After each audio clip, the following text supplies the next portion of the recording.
minerals in Pennsylvania. 2 points I'd like to make here. The first point I never thought about and realized regarding the local slate industry, and the second I never heard about before. The first being that because the Lehigh Valley Railroad ran through Slatington's eastern end, the slate industry had been able to take advantage of the line that was already built to accommodate coal and use it to their advantage, of course, to transport slate. The second point I was not aware of because I was not really followed the timeline for railroad development in Northampton County is that the Slate Belt region of Penargil and Bangor were not as lucky as Slatington and Slatedale were, at least early on with the transportation of slate products by railroad. Bangor, for instance, was 7 miles from Portland, where the Lackawanna and Western Railroad ran south. Chapman was 10 miles from the nearest rail line in Bethlehem, and Slateford was 20 miles from its closest connection in Easton. During this time period, it took almost a decade for the rails to run from Bethlehem all the way through to Wind Gap. These factors most definitely gave our area, at least early on, a huge advantage in the shipping of slate products in bulk to big cities and across the country through the rail network. The competition for the resource of coal and the railroad lines that followed proved highly beneficial to the slate industry. By 1850, 2 rail lines had entered the region. The Lehigh Valley Railroad Depot opened in Slatington in 1846, and Slatington, it was said, was early to adapt the rail lines for the transportation of slate. And 14 years later, as I mentioned, the spur to Slatedale, of course, was completed. The rail boom in the United States between 1830 and 1860 meant that railroads were replacing canals as a primary mode of transportation in this country, if for no other reason than it allowed for the faster transportation of products on a larger scale. For those real history buffs out there in the audience, you will know that the flood of 1862 wiped out the canal system on the upper Lehigh River, all but sealing the fate of canals as a transport system locally and allowed the railroads to go full steam ahead. I want to briefly mention the Reading Railroad and its impact. The Reading Railroad, or Reading Company, was originally known as the Philadelphia and Reading Railroad Company and was chartered in 1833 and began operations in 1842. It became a significant part of the region's transportation network and played a crucial role in the development of the anthracite coal industry in northeastern Pennsylvania. The railroad became one of the most prosperous corporations in the United States because of its dominance in coal transportation.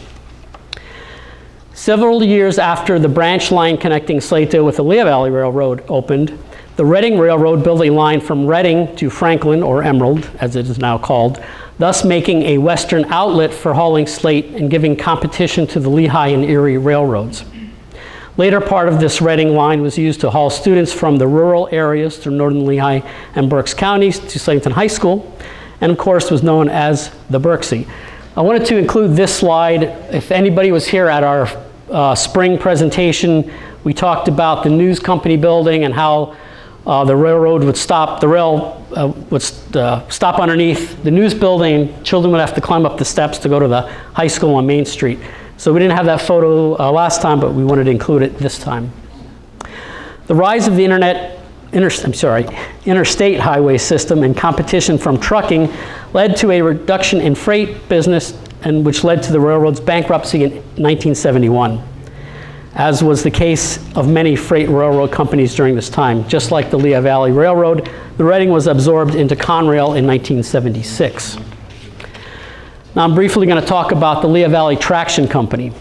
Hey Robert, can you speak up a bit? Yes. The Lehigh Valley Traction Company was a regional transport company that was headquartered in Allentown. The company began operations in 1901 as an urban trolley and interurban rail transport company.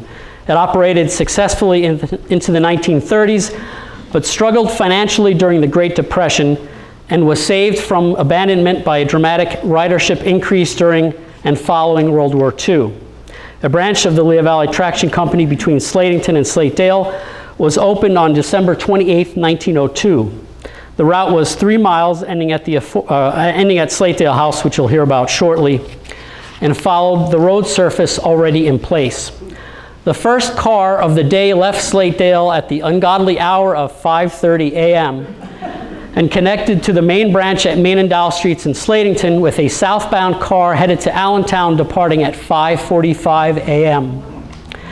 The company provided hourly service from 6:30 a.m. to 7:30 p.m. Running time between Slatedale and Allentown was 1 hour and 30 minutes. Although by 1910, printed timetables indicate a travel time of 65 minutes. I know the route to Allentown was modified at some point, so I assume this, along with maybe better equipment, accounted for the shorter travel time. Still, can you imagine being on a trolley for 1 hour and 30 minutes going only for a distance of 15 miles? Today, on a good day with traffic, it takes 30 minutes to get to Allentown by auto.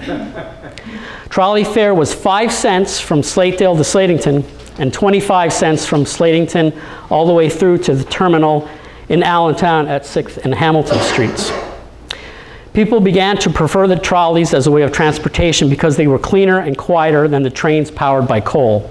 In 1905, the Lehigh Valley Transit Company emerged as the namesake of the company that came out of bankruptcy reorganization of the previously mentioned traction company. The Lehigh Valley Traction Company had a route known as the Liberty Bell route, which ran from Philadelphia along the Turnpike, the Bethlehem Turnpike, to the Delaware Water Gap, and that was known as the East Branch. The West Branch went through the Lehigh Valley. These routes catered to what was then known as trolley tourists. Apparently that was a thing during the early 20th century in eastern Pennsylvania. Slatedale was known as the end of the line for the Western Branch route.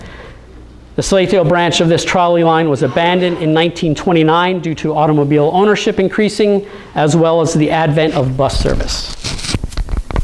Before I get started on my short talk about Slatedale's funeral home, if anyone is interested further on the trolleys in the area, Jim Leyland has done fantastic speaking presentations on the trolleys.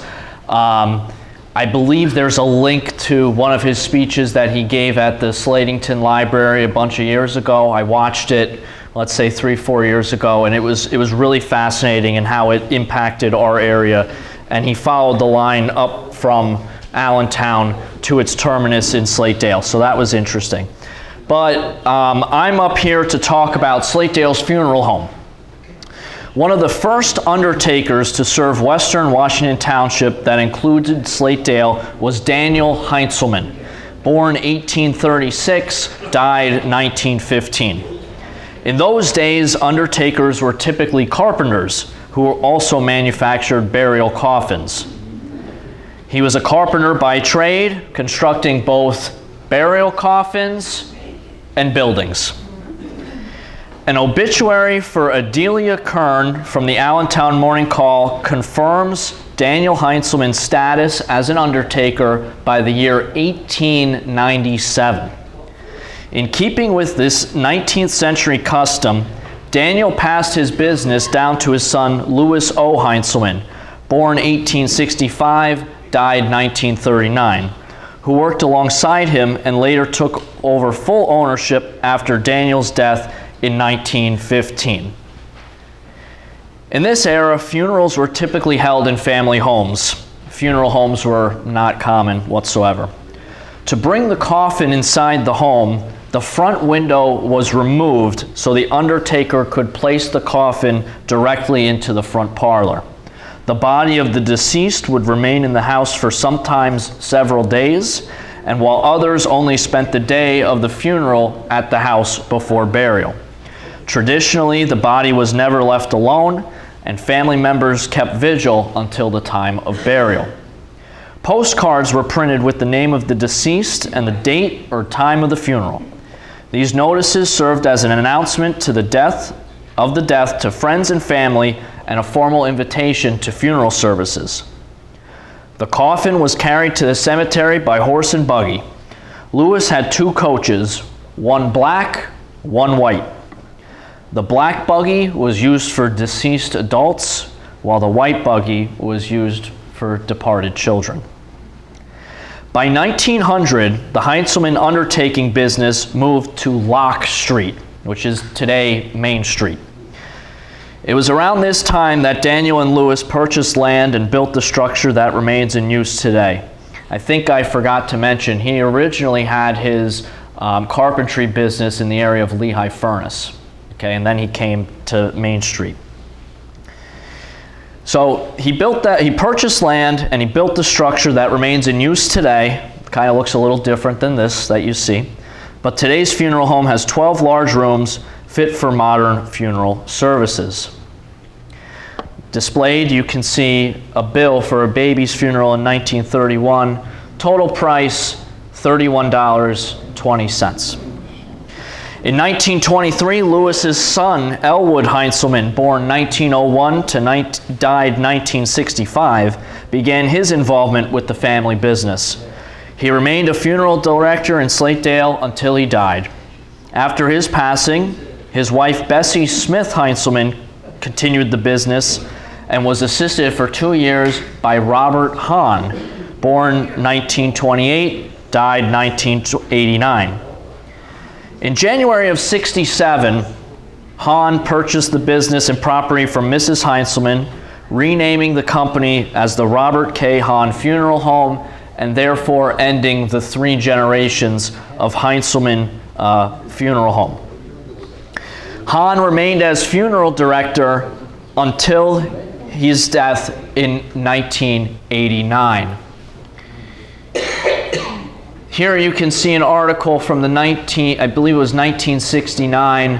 There was a horrific fire at the funeral home that impacted the display location, the hearse, and caskets.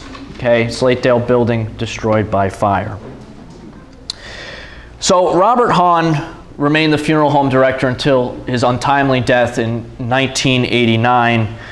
He was only 61 years old when he passed away. His son, Robert Hahn Jr., was in college at the time and attempted to take over the day-to-day operations. Due to state laws and things of that nature, Carl Kegel of Palmerton was the one who had to sign the death certificates because he was a licensed funeral director. Unfortunately, and I was in correspondence with Robert Hahn Jr., who now lives in Texas, he was not unable to continue on with the service, the business.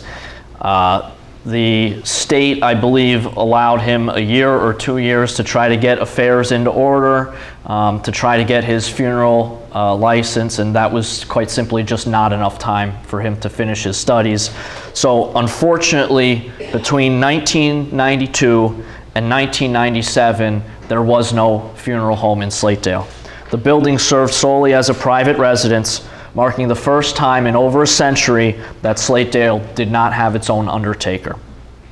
But in June of 1996, Kevin Hunsaker acquired the property with the intent of reviving the funeral business in Slatedale. A year later, in 1997, the newly reopened funeral home held its first service.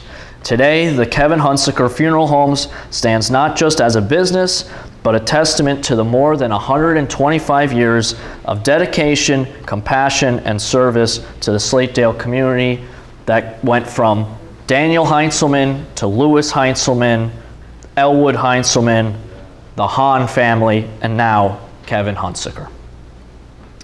Next, Robert is going to come up and talk about the knitting mills in Slatedale. Yeah, that's fine. Okay, we're going to talk about 2 Slatedale knitting mills quickly. I'm going to cut some of this out so we can get through this. First one is the Slatedale Knitting Mill Incorporated. It was located on Main Street as you enter Slatedale. The mill began operations in 1920 under the leadership of Eugene Crum, who married Frances Shenton. Several other owners who operated the mill during the 1920s included Augustus Whaler, Gene Blumberg, and Ted Levy. There's a picture of Ted. The mill produced Argyle socks. Now, for anyone that's here under the age of 30, there might only be 1 or 2 of you that don't know what Argyle socks are. That's what they look like.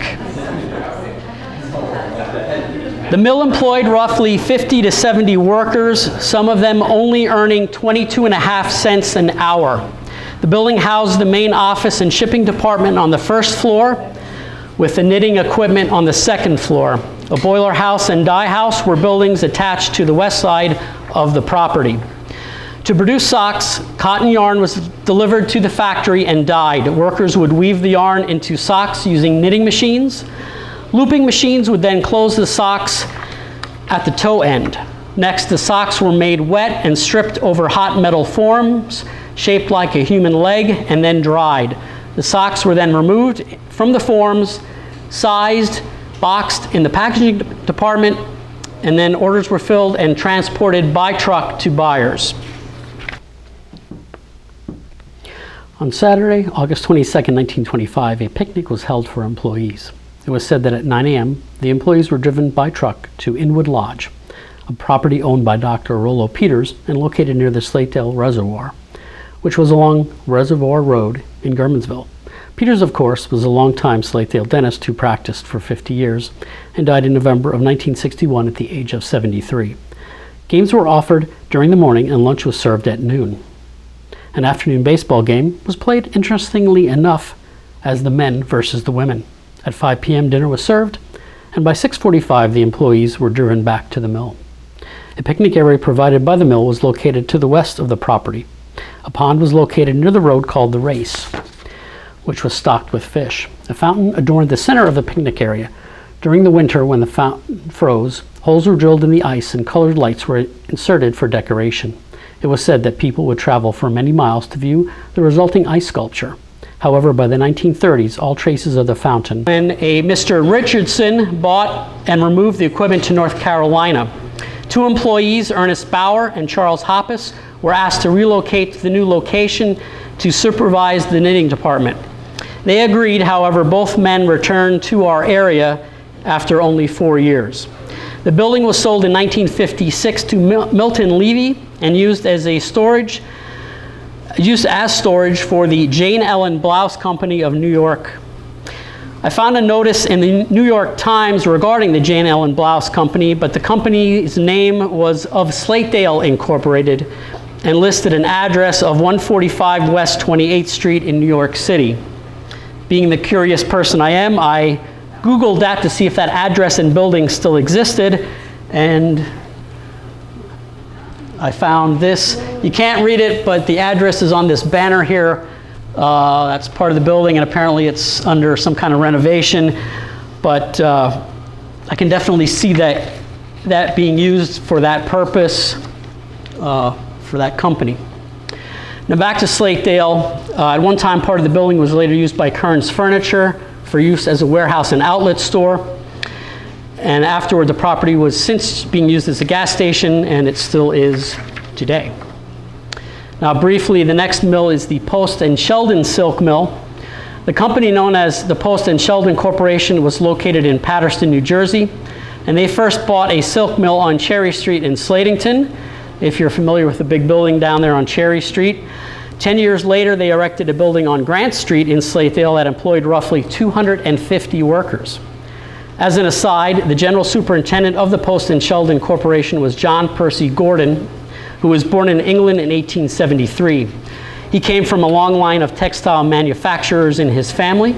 After emigrating to this company, he acquired a formal education in textiles at the Philadelphia Textile School, which was America's first textile college.